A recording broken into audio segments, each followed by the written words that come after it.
Assalamualaikum warahmatullahi wabarakatuh. Bismillahirrahmanirrahim. Alhamdulillahirrabbilalamin. Wassalatu wassalamu ala asyrafil anbiya'i wal mursalin Sayyidina wa maulana Muhammadin wa ala alihi wa sahbihi ajma'in. Amma ba'd. Alhamdulillah, kita akan meneruskan pelajaran kita dan meneruskan video yang kemarin tentang rukun-rukun khutbah Jum'ah. Sekarang kita akan mempelajari tentang syarat-syarat khutbah Jum'ah. Oke, saya bacakan dulu. Faslun syurutul khutbataini asyaratun. At-taharatu anil hadatsainil ashari wal akbar. Wa taharatu anin najasah fi tsaubi wal badani wal makan. Wasatrul aurah wal qiyamu alal qadir wal julusu bainahuma fauqa tuma'ninatin as-shalah wal muwalatu bainahuma wa bainas sholati wa antakuna bil arabiyyah wa ayyusami'ahuma arba'ina wa antakuna kulluha fi waqti dhuhri. Adapun syarat-syarat dua khutbah itu ada 10. Yang pertama,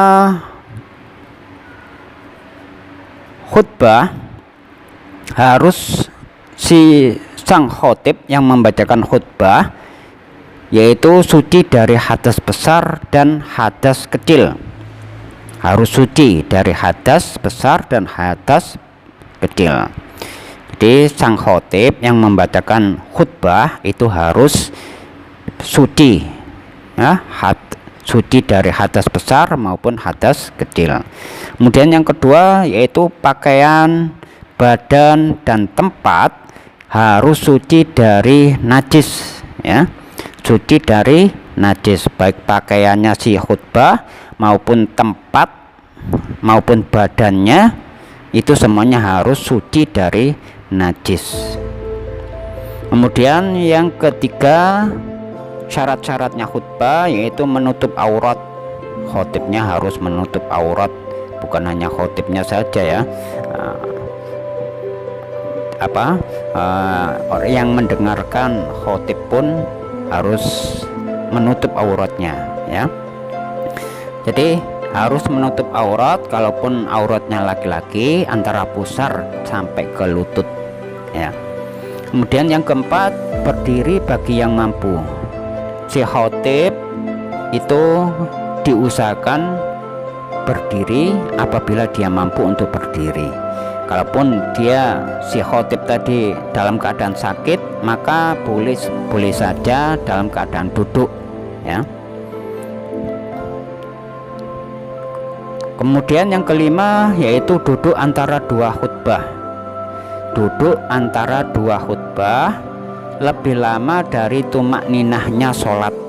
Jadi ada di antara dua khutbah itu ada duduk yang sebentar, kira-kira tumakninahnya itu melebihi tumakninahnya sholat.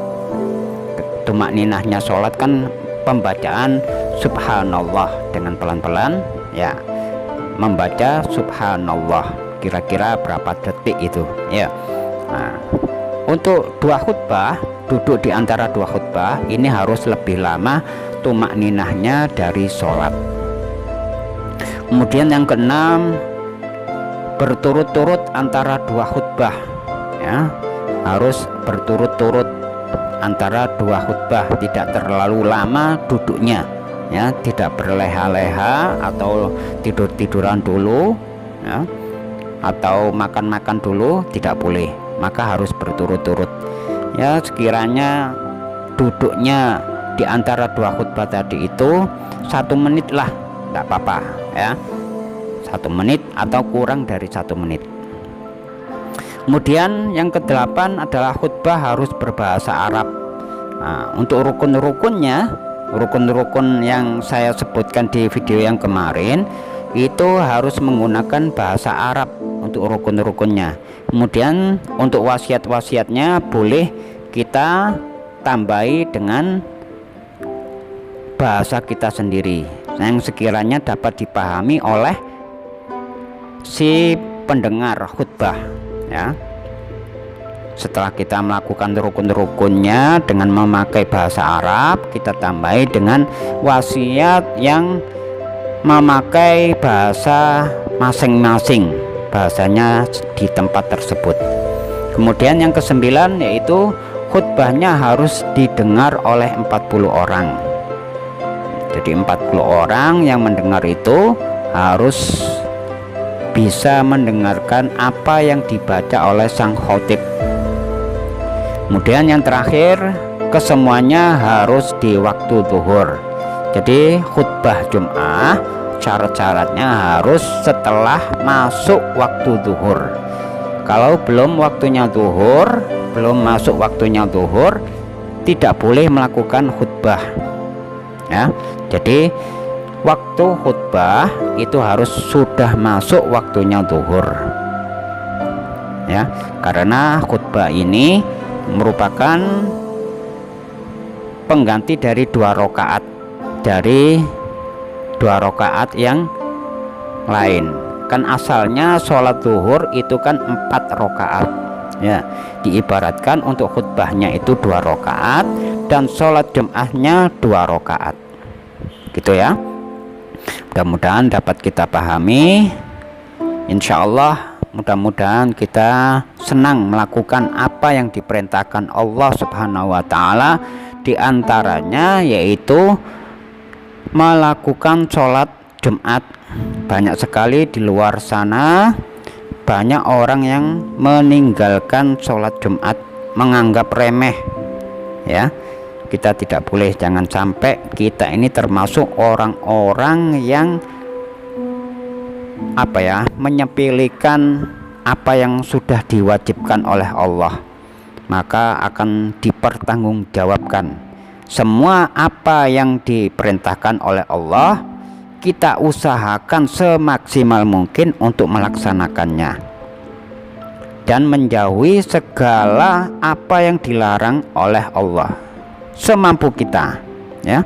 Kita tinggalkan apa yang maksiat, apa yang mengandung dosa, kita usahakan semaksimal mungkin ya. Kemudian kita jangan sampai meremehkan hal yang sepele, sekecil apapun kebaikan ataupun sekecil apapun dari kejelekan, sekecil apapun hal yang mengandung dosa ataupun sekecil apapun yang mengandung pahala. Jangan menyepelekan. Bisa jadi hal yang sepele tadi menyebabkan Allah mengampuni dosa-dosa kita apabila kita melakukan hal yang baik. Kebaikan yang kecil misalkan seperti menyingkirkan duri yang ada di tengah jalan, takut ada orang yang terkena duri tersebut, kita singkirkan ya. Kemudian jangan juga kita sampai menyepelekan dosa yang kecil ya, seperti kita sengaja menaruh duri ada di tengah jalan agar orang terkena duri tadi kesakitan ya. Jadi kita jangan sampai menyepelekan hal sekecil apapun, baik itu yang mengandung pahala maupun yang mengandung dosa, karena itu bisa menyebabkan kita menjadi sengsara, mendapatkan murkanya dari Allah Subhanahu wa Ta'ala. Mudah-mudahan apa yang saya sampaikan tadi bermanfaat bagi kita semuanya. Wabillahi taufiq wal hidayah. Wassalamualaikum warahmatullahi wabarakatuh.